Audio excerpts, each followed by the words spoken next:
गई है। अमेरिकी सदर डोनाल्ड ट्रंप अक़वाम मुत्तहिदा जनरल असम्बली के 80वें इजलास से मुखातिब हुए चाहते हैं।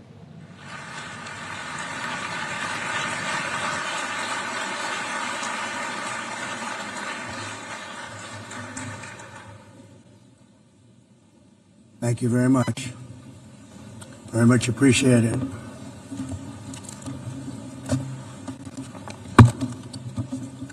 And I don't mind making this speech without a teleprompter, because the teleprompter is not working. I feel very happy to be up here with you nevertheless, and that way you speak more from the heart. I can only say that whoever's operating this teleprompter is in big trouble.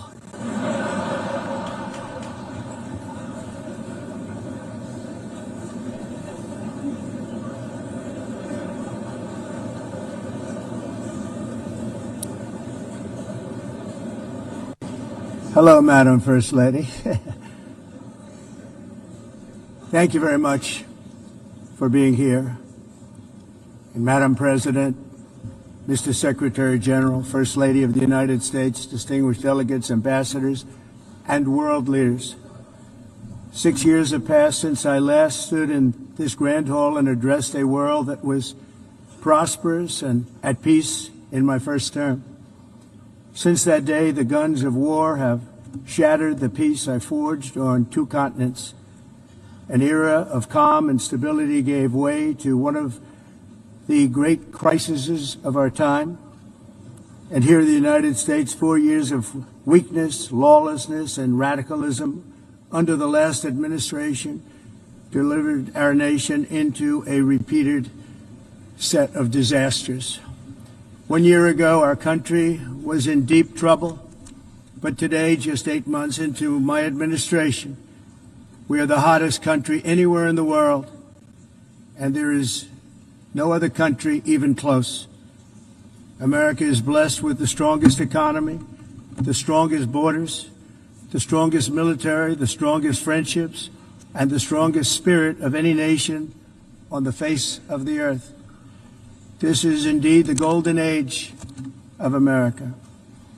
We are rapidly reversing the economic calamity we inherited from the previous administration, including ruinous price increases and record-setting inflation like we've never had before. Under my leadership, energy costs are down, gasoline prices are down, grocery prices are down, mortgage rates are down, and inflation has been defeated. The only thing that's up is the stock market, which just hit a record high. In fact, it hit a record high 48 times in the last short period of time. Growth is surging, manufacturing is booming. The stock market, as I said, is doing better than it's ever done. And all of you in this room benefit by that. Almost everybody. And importantly, workers' wages are rising at the fastest pace in more than 60 years. And that's what it's all about, isn't it? In 4 years of President Biden, we had less than $1 trillion of new investment into the United States. In just 8 months since I took office, we have secured commitments and money already paid for $17 trillion. Think of it, 4 years, less than $1 trillion, 8 months, much more than $17 trillion is being invested in the United States, and it's now pouring in from all parts of the world. We've implemented the largest tax cuts in American history and the largest regulation cuts in American history, making this once and again the best country on earth to do business.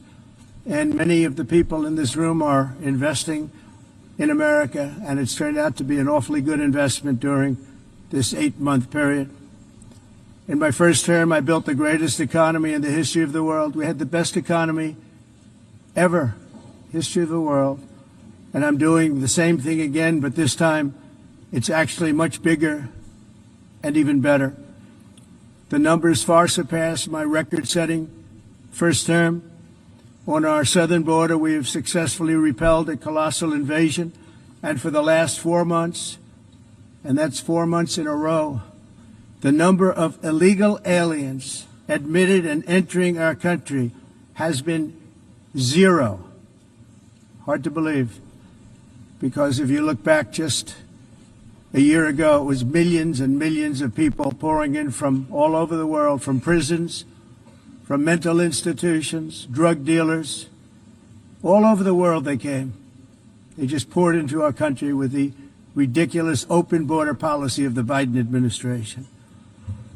Our message is very simple. If you come illegally into the United States, you're going to jail, or you're going back to where you came from, or perhaps even further than that. You know what that means.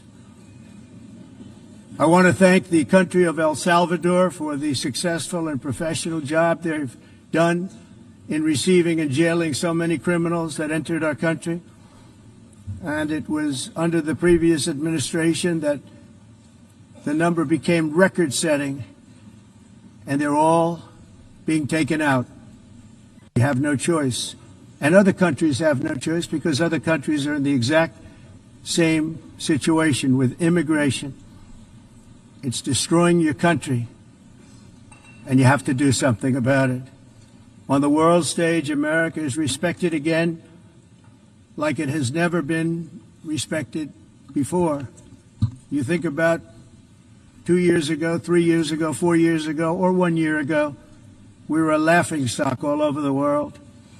At the NATO summit in June, virtually all NATO members formally committed to increase defense spending at my request from 2% to 5% of GDP, making our alliance far stronger and more powerful than it was ever before.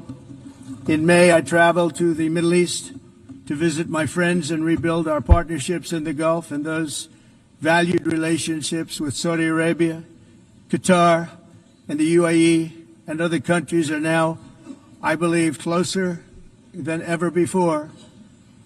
My administration has negotiated one historic trade deal after another, including with the United Kingdom, the European Union, Japan, South Korea, Vietnam, Indonesia, the Philippines, Malaysia, and many, many others. Likewise, in a period of just 7 months, I have ended 7 unendable wars. They said they were unendable.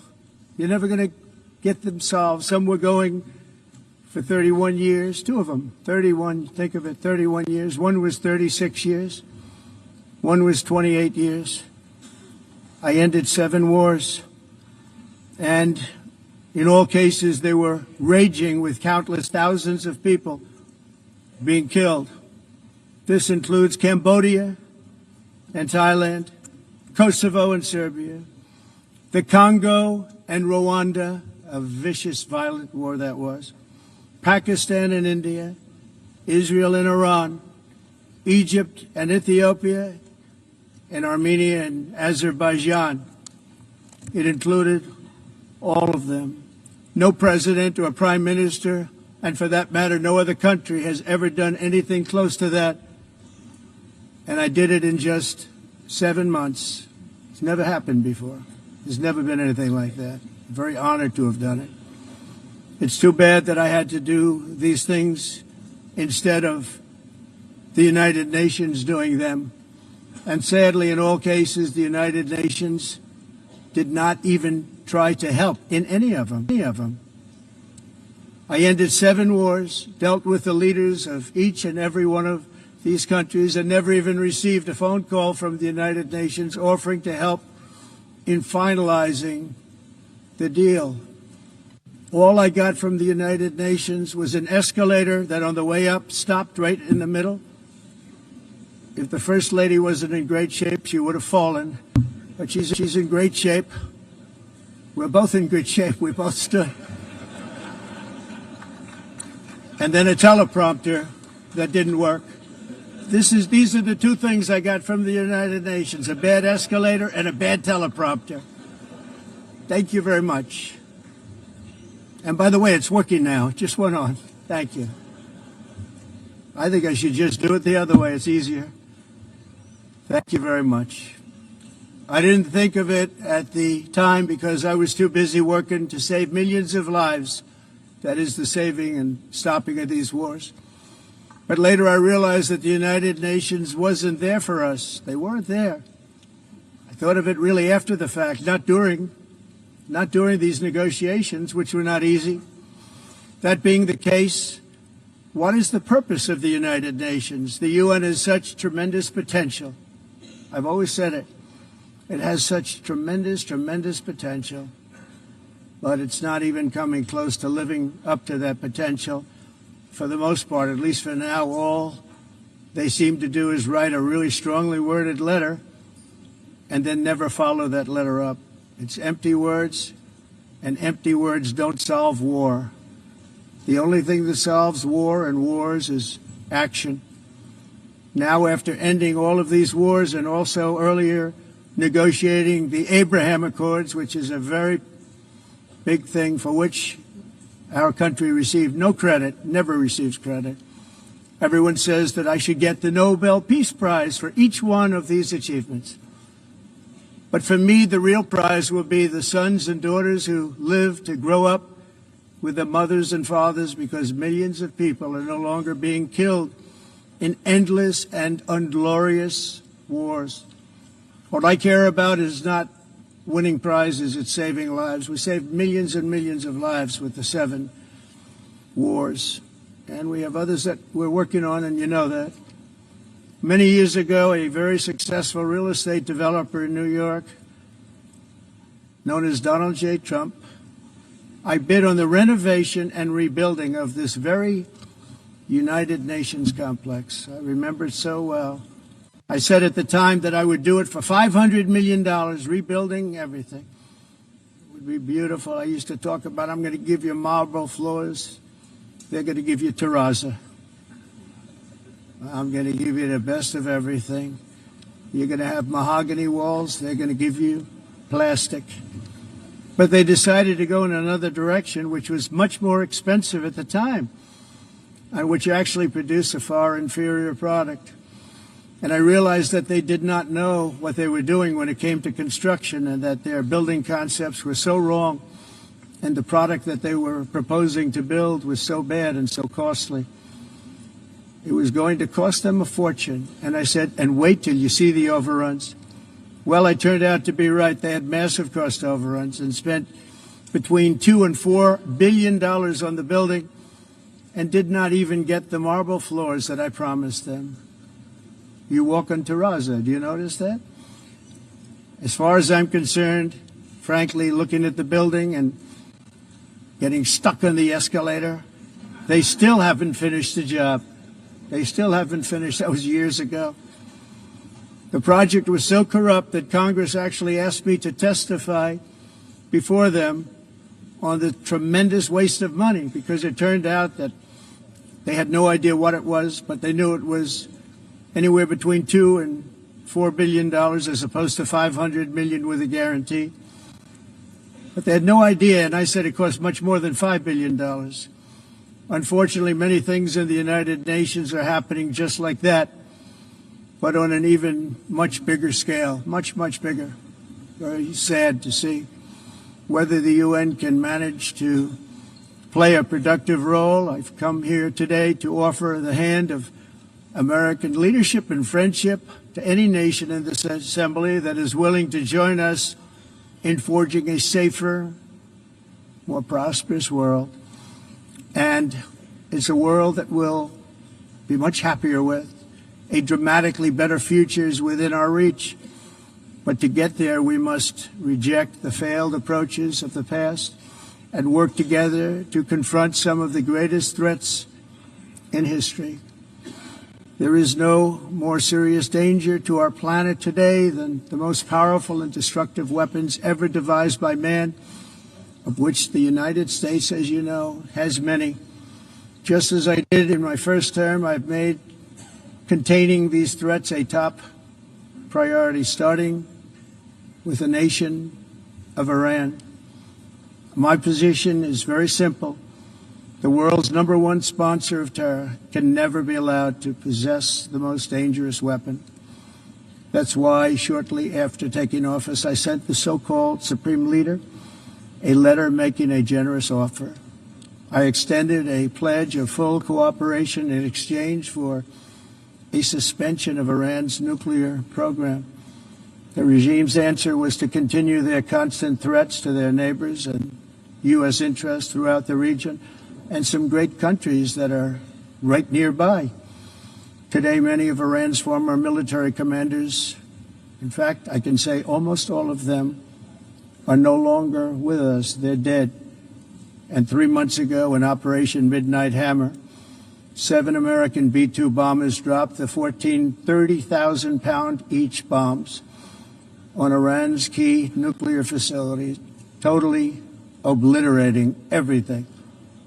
No other country on earth could have done what we did. No other country has the equipment to do what we did. We have the greatest weapons on earth. We hate to use them. But we did something that for 22 years people wanted to do. With Iran's nuclear enrichment capacity demolished, I immediately brokered an end to the 12-day war, as it's called, between Israel and Iran, with both sides agreeing to fight no longer. As everyone knows, I have also been deeply engaged in seeking a ceasefire in Gaza. Have to get that done. Have to get it done. Unfortunately, Hamas has repeatedly rejected reasonable offers to make peace. We can't forget October 7th, can we? Now, as if to encourage continued conflict, some of this body is seeking to unilaterally recognize a Palestinian state. The rewards would be too great for Hamas terrorists for their atrocities. This would be a reward for these horrible atrocities, including October 7th, even while they refuse to release the hostages or accept a ceasefire. Instead of giving to Hamas and giving so much, because they've taken so much, they have taken so much. This could have been solved so long ago.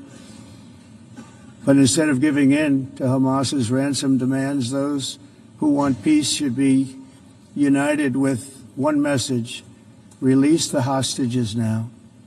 Just release the hostages now. Thank you.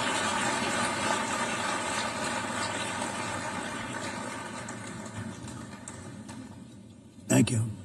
As we have got to come together, and we will come together, got to get it done. We have to stop the war in Gaza immediately. We have to stop it. We have to get it done. We have to negotiate, immediately have to negotiate peace. We got to get the hostages back. We want all 20 back. We don't want 2 and 4. As you know, I got, along with Steve Witkoff and others that helped us, Marco Rubio, we got most of them back. We were involved in all of them.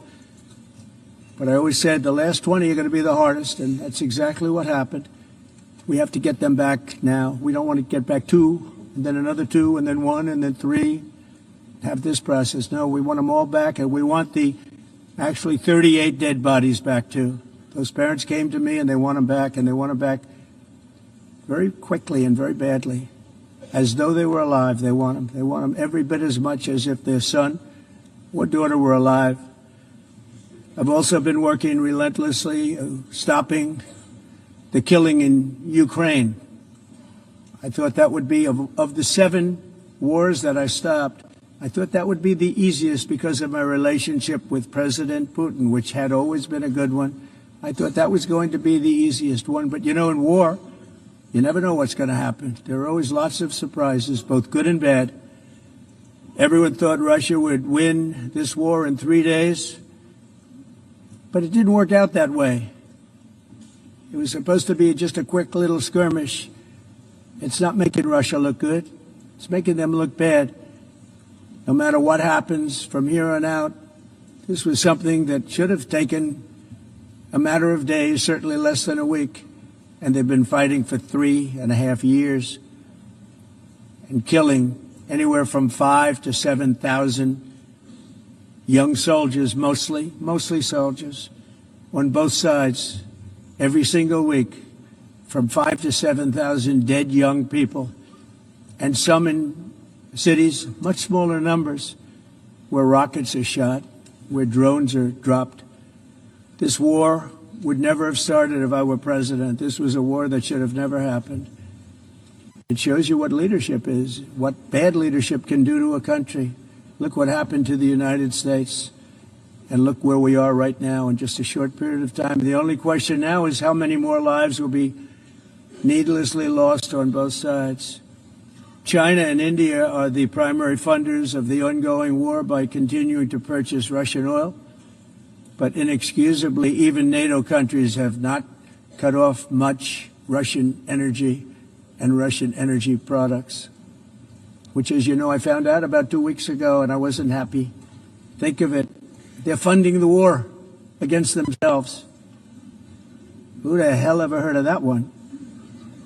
In the event that Russia is not ready to make a deal to end the war, then the United States is fully prepared to impose a very strong round of powerful tariffs, which would stop the bloodshed, I believe, very quickly. But for those tariffs to be effective, European nations, all of you are gathered here right now, would have to join us in adopting the exact same measures. I mean, you're much closer to this. We have an ocean in between. You're right there. And Europe has to step it up. They can't be doing what they're doing. They're buying oil and gas from Russia while they're fighting Russia. It's embarrassing to them, and it was very embarrassing to them when I found out about it, I can tell you that. They have to immediately cease all energy purchases from Russia. Otherwise, we're all wasting a lot of time. So I'm ready to discuss this. We're going to discuss it today with the European nations, all gathered here. I'm sure they're thrilled to hear me speak about it, but that's the way it is. I like to speak my mind and speak the truth. As we seek to reduce the threat of dangerous weapons today, I'm also calling on every nation to join us in ending the development of biological weapons once and for all. And biological is terrible, and nuclear is even beyond, and we include nuclear in that. We want to have a cessation of the development of nuclear weapons. We know, and I get to view it all the time. Sir, would you like to see? And I look at weapons that are so powerful that we just can't ever use them. If we ever use them, the world literally might come to an end. There would be no United Nations to be talking about. There would be no nothing. Just a few years ago, reckless experiments overseas gave us a devastating global pandemic. Yet despite that worldwide catastrophe, many countries are continuing extremely risky research into bioweapons and man-made pathogens. This is unbelievably dangerous. To prevent potential disasters, I'm announcing today that my administration will lead an international effort to enforce biological weapons convention, which is going to be meeting with the top leaders of the world by pioneering an AI verification system that everyone can trust. Hopefully the UN can play a constructive role, and it will also be one of the early projects under AI. Let's see how good it is, because a lot of people are saying it could be one of the great things ever, but it also can be dangerous, but it can be put to tremendous use and tremendous good, and this would be an example of that. Not only is the UN not solving the problems it should, too often, it's actually creating new problems for us to solve. The best example is the number one political issue of our time, the crisis of uncontrolled migration. It's uncontrolled. Your countries are being ruined. The United Nations is funding an assault on Western countries and their borders. In 2024, the UN budgeted $372 million in cash assistance to support an estimated 624,000 migrants journeying into the United States. Think of that. The UN is supporting people that are illegally coming into the United States, and then we have to get them out. The UN also provided food, shelter, transportation, and debit cards to illegal aliens. Can you believe that? On the way to infiltrate our southern border. Millions of people came through that southern border. Just a year ago, millions and millions of people were pouring in, 25 million altogether over the 4 years of the incompetent Biden administration. And now we have it stopped, totally stopped. In fact, they're not even coming anymore because they know they can't get through. But what took place is totally unacceptable. The UN is supposed to stop invasions, not create them and not finance them. In the United States, we reject the idea that mass numbers of people from foreign lands can be permitted to travel halfway around the world, trample our borders, violate our sovereignty, cause unmitigated crime, and deplete our social safety net. We have reasserted that America belongs to the American people, and I encourage all countries to take their own stand in defense of their citizens as well. You have to do that because I see it. I'm not mentioning names. I see it, and I can call every single one of them out. You're destroying your countries. They're being destroyed. Europe is in serious trouble. They've been invaded by a force of illegal aliens like nobody's ever seen before. Illegal aliens are pouring into Europe. Nobody is ever, and nobody's doing anything to change it, to get them out. It's not sustainable. And because they choose to be politically correct, they're doing just absolutely nothing about it. And I have to say, I look at London, where you have a terrible mayor, terrible, terrible mayor. And it's been so changed, so changed. Now they want to go to Sharia law. But you're in a different country. You can't do that. Both the immigration and their suicidal energy ideas will be the death of Western Europe if something is not done immediately. This cannot be sustained. What makes the world so beautiful is that each country is unique.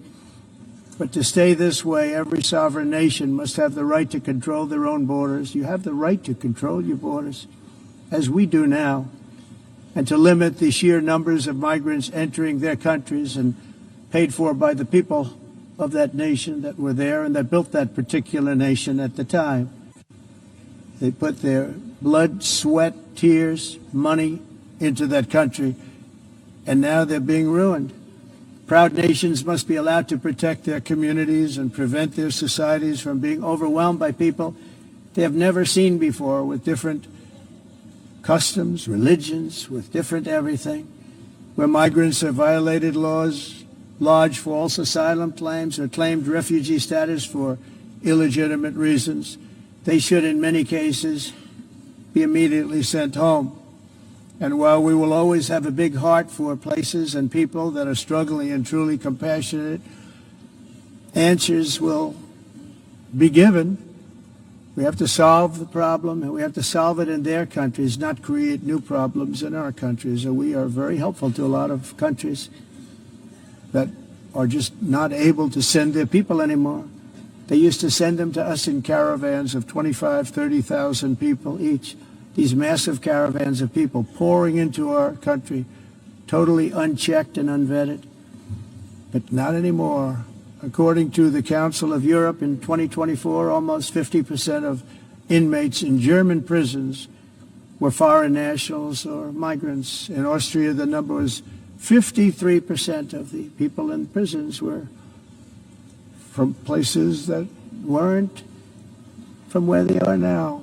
In Greece, the number was 54%, and in Switzerland, beautiful Switzerland, 72% of the people in prisons are from outside of Switzerland.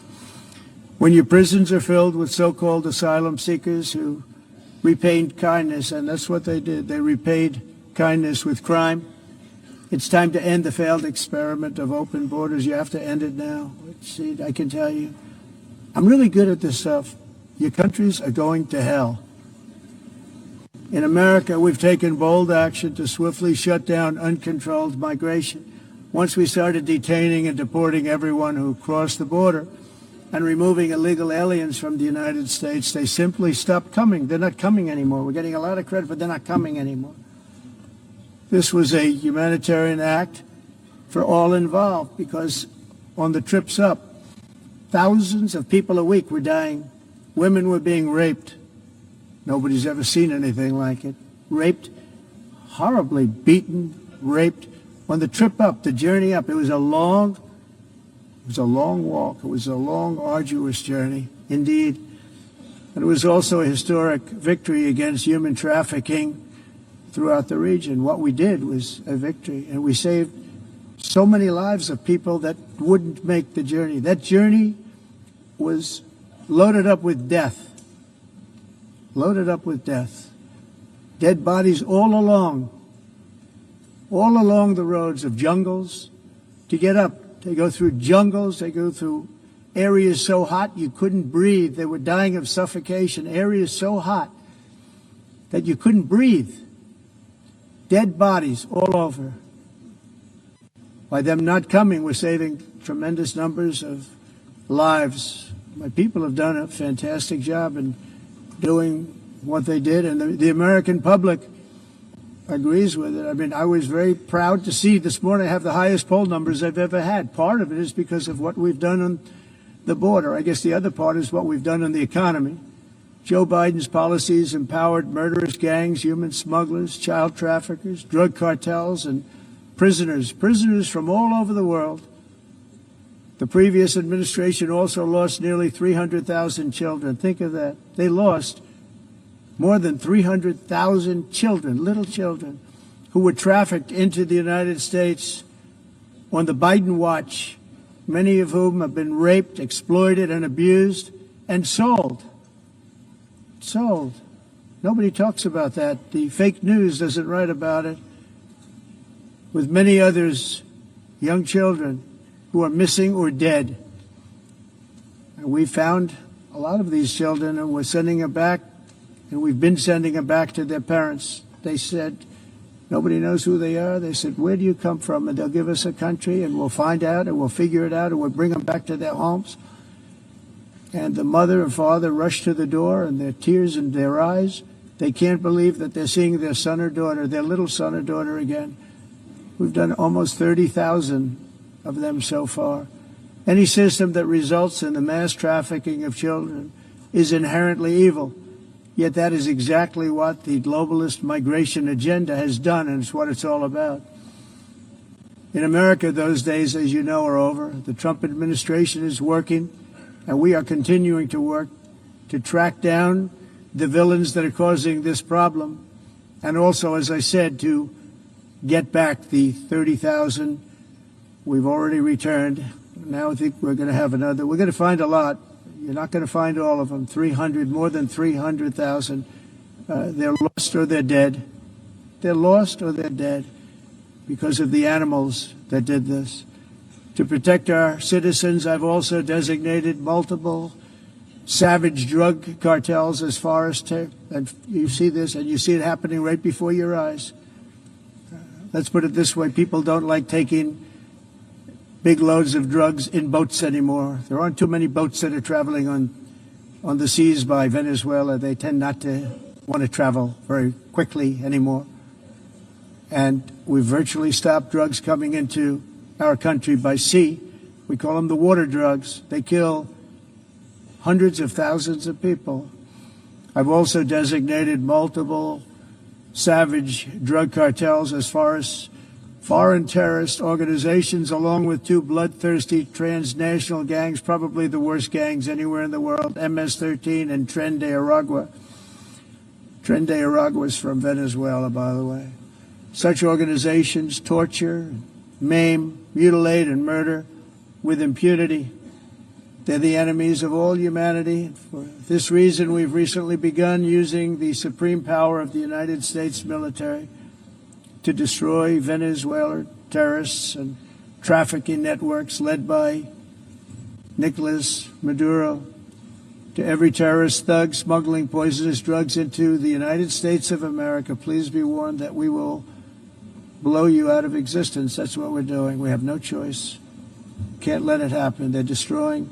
I believe we lost 300,000 people last year to drugs, 300,000. Fentanyl and other drugs. Each boat that we sink carries drugs that would kill more than 25,000 Americans. We will not let that happen. Energy is another area where the United States is now thriving like never before. We're getting rid of the falsely named renewables. By the way, They're a joke. They don't work. They're too expensive. They're not strong enough to fire up the plants that you need to make your country great.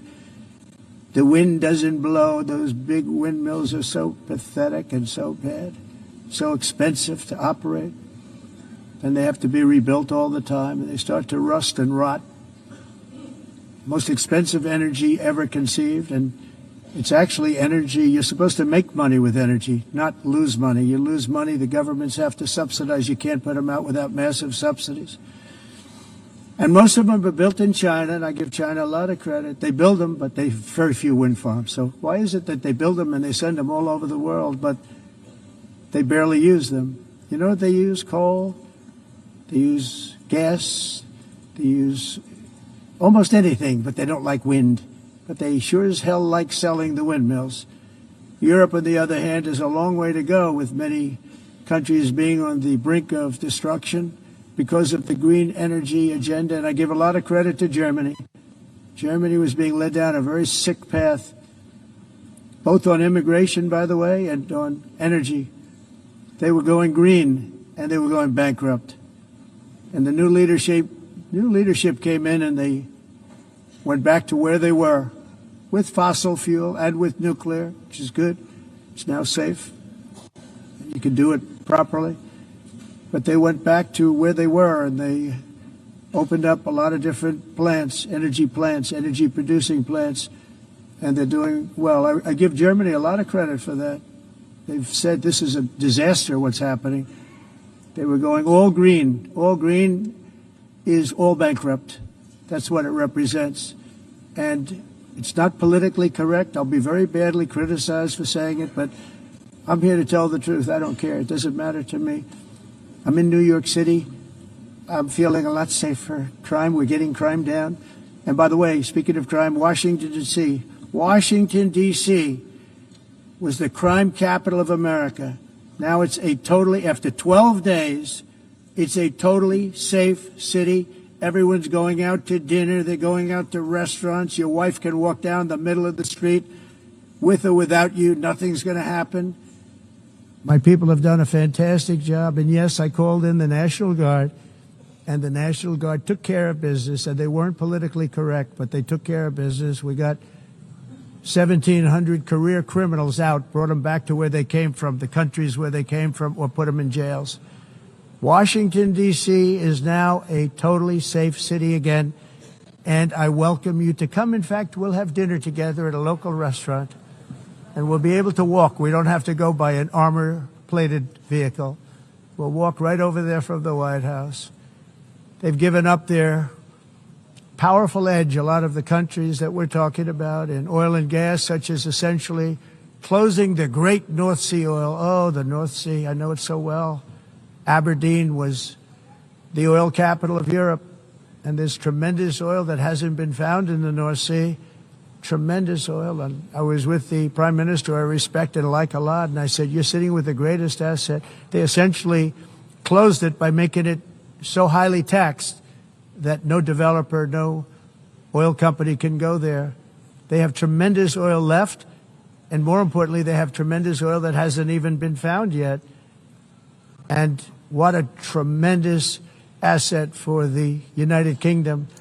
And I hope the Prime Minister is listening, because I told it to him 3 days in a row. That's all he heard. North Sea oil, North Sea, because I want to see them do well. I want to stop seeing them ruining that beautiful Scottish and English countryside with windmills and massive solar panels that go 7 miles by 7 miles, taking away farmland. But we're not letting this happen in America. In 1982, the executive director of the United Nations Environmental Program predicted that by the year 2000, climate change would cause a global catastrophe. He said that it will be irreversible, as any nuclear holocaust would be. This is what they said at the United Nations. What happened? Here we are. Another UN official stated in 1989 that within a decade, entire nations could be wiped off the map by global warming. Not happening. You know, it used to be global cooling. If you look back years ago in the 1920s and the 1930s, they said global cooling will kill the world. We have to do something. Then they said global warming will kill the world, but then it started getting cooler, so now they could just call it climate change, because that way they can't miss. It's climate change, because if it goes higher or lower, whatever the hell happens, there's climate change. It's the greatest con job ever perpetrated on the world, in my opinion. Climate change, no matter what happens, you're involved in that. No more global warming, no more global cooling. All of these predictions made by the United Nations and many others, often for bad reasons, were wrong. They were made by stupid people that have cost their countries fortunes and given those same countries no chance for success. If you don't get away from this green scam, your country is going to fail. And I'm really good at predicting things, you know. They actually said during the campaign they had a hat, the best-selling hat. Trump was right about everything. And I don't say that in a braggadocious way, but it's true. I've been right about everything. And I'm telling you that if you don't get away from the green energy scam, your country is going to fail. And if you don't stop people that you've never seen before, that you have nothing in common with, your country is going to fail. I'm the President of the United States, but I worry about Europe. I love Europe. I love the people of Europe. And I hate to see it being devastated by energy and immigration. This double-tailed monster destroys everything in its wake, and they cannot let that happen any longer. You're doing it because you want to be nice. You want to be politically correct, and you're destroying your heritage. They must take control strongly and immediately of the unmitigated immigration disaster and the fake energy catastrophe before it's too late. The carbon footprint is a hoax made up by people with evil intentions, and they're heading down a path of total destruction. You know, the carbon footprint, it was a big, big thing a few years ago. I remember hearing about the carbon footprint, and then President Obama would get into Air Force One, a massive Boeing 747, and not a new one, an old one with old engines that spew everything into the atmosphere. He'd talk about the carbon footprint, we must do so. Then he'd get in and he'd fly from Washington to Hawaii to play a round of golf. And then he'd get back onto that big, beautiful plane and he'd fly back and he'd talk about, again, global warming and the carbon footprint. It's a con job. At extreme cost and expense, Europe reduced its own carbon footprint by 37%. Think of that. Congratulations, Europe. Great job. You cost yourself a lot of jobs, a lot of factories closed, but you reduced the carbon footprint by 37%. However, for all of that sacrifice and much more, it's been totally wiped out and then some by a global increase of 54%. Much of it coming from China and other countries that are thriving around China, which now produces more CO2 than all the other developed nations in the world. So all of these countries are working so hard on the carbon footprint, which is nonsense, by the way. It's nonsense. You know, it's interesting. In the United States, we have still radicalized environmentalists, and they want the factories to stop. Everything should stop. No more cows. We don't want cows anymore. I guess they want to kill all the cows. They want to do things that are just unbelievable, and you have it too. But, you know, we have a border, strong, and we have a shape, and that shape doesn't just go straight up. That shape is amorphous when it comes to the atmosphere. And if we had the most clean air, and I think we do, we have very clean air. We have the cleanest air we've had in many, many years. But the problem is that other countries, like China, which has air that's a little bit rough, it blows. And no matter what you're doing down here, the air up here tends to get very dirty because it comes in from other countries where their air isn't so clean. And the environmentalists refuse to acknowledge that. Same thing with garbage. In Asia, they dump much of their garbage right into the ocean. And over about a 1 week and 2 week journey, it flows right past Los Angeles. You've seen it. Massive amounts of garbage, almost too much to do anything about, flowing past Los Angeles, past San Francisco, and then somebody would get in trouble because he dropped a cigarette on the beach. The whole thing is crazy. The primary effect of these brutal green energy policies has not been to help the environment, but to redistribute manufacturing and industrial activity from developed countries that follow the insane rules that are put down to polluting countries that break the rules and are making a fortune. They're making a fortune. European electricity bills are now 4 to 5 times more expensive than those, and times higher than the United States. And our bills are coming way down. You probably see that our gasoline prices are way down. You know, we have an expression, drill, Nós reduzimos os custos de energia porque nós faremos, como a expressão, vamos fazer tudo isso e reduzir os custos de energia e os custos diminuíram nos Estados Unidos. Por exemplo, se você olhar nos países e faturas de mas nós nos Estados Unidos conseguimos usar eles e evitar aumento da temperatura, porque é muito caro também usar nada e ninguém usa isso. The entire globalist concept of asking successful industrialized nations to inflict pain on themselves and radically disrupt their entire globalist concept of asking successful industrialized nations to inflict pain on themselves and radically disrupt their entire societies must be rejected completely and totally, and it must be immediate. That's why in America I withdrew from the fake Paris Climate Accord, where, by the way, America was paying so much more than every country. Others weren't paying. China didn't have to pay until 2030.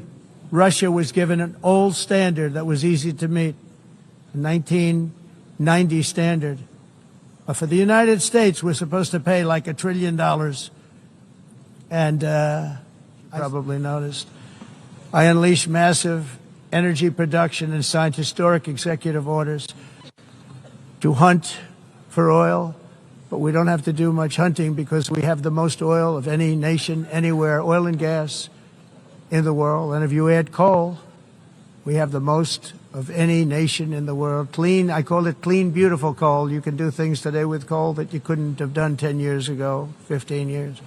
So I have a little standing order in the White House. Never use the word coal, only use the words clean, beautiful coal. Sounds much better, doesn't it? But we stand ready to provide any country with abundant, affordable energy supplies if you need them, when most of you do. We're proudly exporting energy all over the world. We're now the largest exporter. In the United States, we want trade and robust commerce with all nations, everybody. We want to help nations. We're going to help nations. But it must also be fair and reciprocal. The challenge with trade is much the same with climate. The countries that followed the rules, all their factories have been plundered. It's really sad to watch. They've been broken. They've been broken by countries that broke the rules. That's why the United States is now applying tariffs to other countries, and much as these tariffs were for many years applied to us, uncontrollably applied to us. We've used tariffs as a defense mechanism under the Trump administration, including my first term, where hundreds of billions of dollars in tariffs were taken in. And by the way, we had the lowest inflation, and now we have very low inflation.